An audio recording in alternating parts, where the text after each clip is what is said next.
Silent Hill 2 has been getting a lot of attention these past few years, starting with a remake in 2024 and a movie based on the remake coming out on January 23rd, 2026.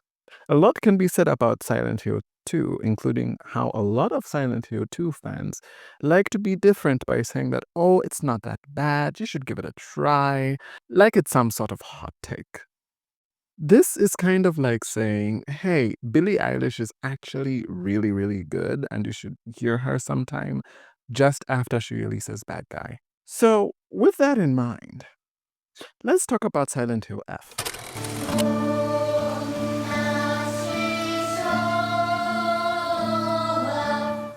Welcome to the Echo Chamber, the program where we talk about nerd news and pop culture in Zambia and around the world.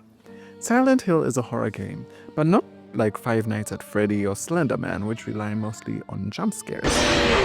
This is the kind of horror that doesn't scare you at first, but the fear grows in your mind and stays with you over time.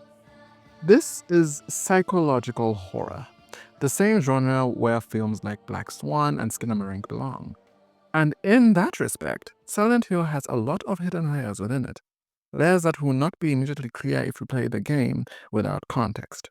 In fact, you could be forgiving for missing the context entirely and just thinking it's a spookier, foggier version of a game like Resident Evil.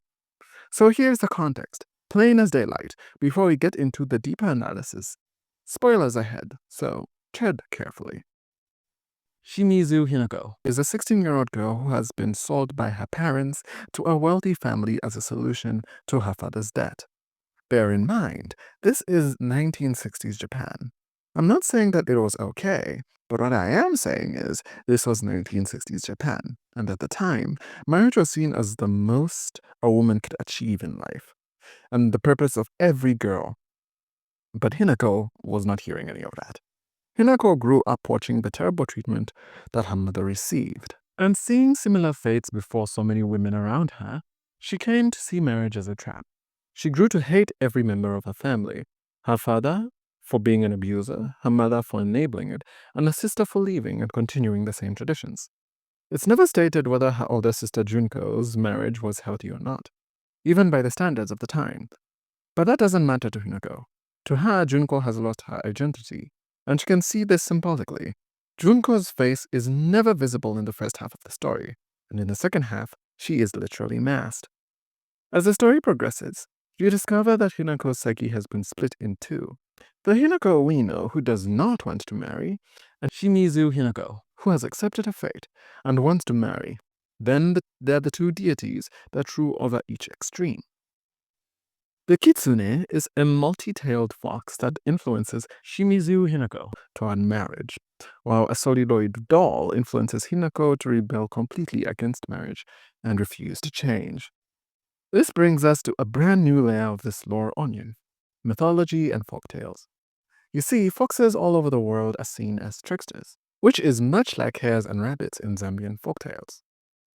Rabbits in horror are often a staple of wrongness, and it seems Silent Hill F has taken a similar approach, with the kitsune featuring so prominently in the story.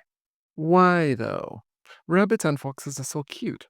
Yeah, you think so? Let me tell you this much. If you've ever wondered what the difference was between a hare and a rabbit, you have never seen a hare. The first time you do, you'll know. Suddenly, it'll be so clear that this long-legged, long-eared thing staring at you with eyes devoid of innocence is not a rabbit. And I'm sure you've seen foxes and gotten the gist of why they look off, because they're just dogs with cat eyes, and who even knows what they sound like? What does a fox say, right? Shut it down! Shut it down! But then you'll see some foxes and think, you know what? I get it. This thing's up to something. Back to the kitsune. Kitsune aren't exactly cut and dried tricksters in Japanese mythology. Sure, they can be mischievous, but they can also serve as messengers or escorts of Inari. Inari is the kami of rice cultivation and prosperity. Benevolent figure. Two kitsune, male and female, are usually placed in front of an Inari shrine, holding sacred objects. These kitsune are generally seen as benevolent. So, Why in Silent Hill F are they forcing Hinako into a marriage she does not want? It's especially ironic at first glance because Inari is also seen as a protector of outcast women, which Hinako is. However, if you think of Inari in terms of what an Eastern parent might do to protect a child's future and social status, it starts to make sense. See, most Eastern parents, African, Arabian, Asian, and so on, often are more concerned with seeing their child safe rather than happy. Hinako is safest married to this rich man, who has essentially bought her from her father within the social hierarchy. And just so you know, the man Hinako is supposed to marry comes from a wealthy, highly noble family. Most women would be begging to be in Hinako's shoes. Dolls in most horror represent corrupted innocence. Think Chucky and Annabelle. It's the same here, but with a twist. The corruption isn't just evil for the sake of evil. It's about clinging to a version of herself she needs to outgrow. It's not easy. The doll tries to pull Hinako back into the version of herself she has always been, desperately trying to keep her stagnant. Because we are caught up in supporting Hinako's decision not to get married, we might be tempted to see the doll as a hero in the story. But no, the doll is just as antagonistic as the kitsune is. Both entities lead to fates that are toxic or unfulfilling. Silent Hill F, like many other games in the series, has 5 endings. One is a joke UFO ending, so we'll discount that. One shows what happens when she gives into the influence of the doll, where she remains stagnant. Another shows what happens when she's under the influence of the kitsune, and she loses her identity. One shows what happens when she gives into neither, but snaps and goes on a killing spree. And finally, one shows her growing when she lets go of the influence of both, makes peace with her psyche, and allows herself to grow. Silent Hill F has a lot of layers, and I could go into explaining the similarities and parallels of every monster in the game and what they represent. But that would take a while, and honestly, I'm already tired, so I'll leave it at this. People might assume that F in the title refers to foxes because all the fox imagery and the involvement, but the F actually represents forte, a very sharp, loud note. It's ironic considering how quiet Silent Hill is as a game series in general, but there is a double irony here.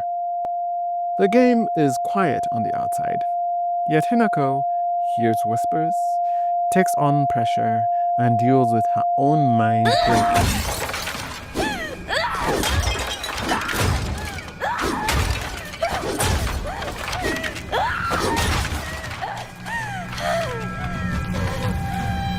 While the entire world tells her what she should do, including the 2 parts of herself that are battling one another, and it's overwhelmingly loud to her.